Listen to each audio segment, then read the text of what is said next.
and anything times 0 is 0. So you'd have 0 work. So these are kind of exceptions down here of when work might look like it's being done, but it's not actually being done. But it all kind of boils down to this equation of if you're able to put in a 0 for force or distance, then your work ends up being 0. Okay, does that generally make sense? And do you have any questions, I guess? Is probably a better question. If that doesn't make sense and you have a question, drop it in the chat real quick. Okay.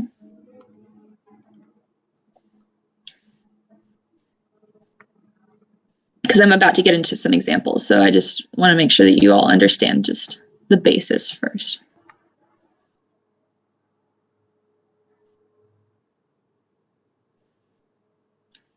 Okay, so I actually have a couple of you saying, can you re-review the forces slide? So yes, I'll go back for a second.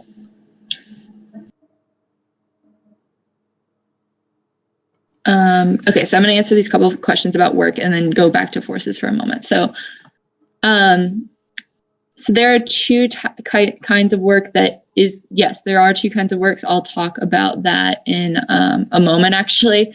There's two kinds of work that are on the next slide, so I won't get into that quite yet, but I'll answer that question in a second. And then somebody asked, so standing is not an example of work. So yes, it is, but in this specific example here, the person already stood up and held this box.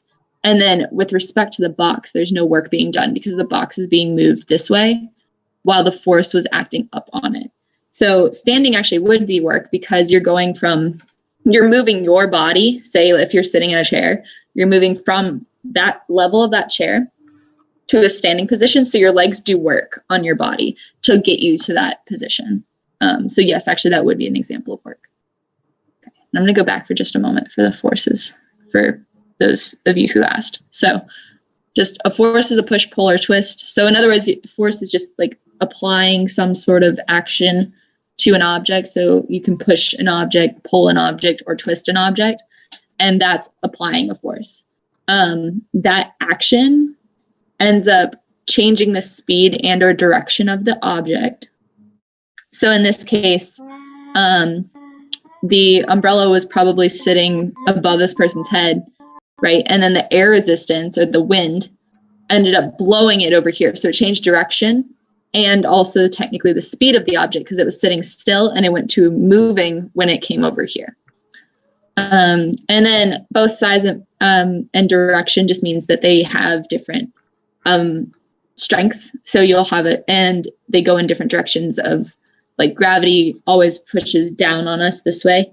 And friction is always against motion. Air resistance in this case is the wind. So whatever the direction the wind is blowing, that's your air resistance in this case. And they have different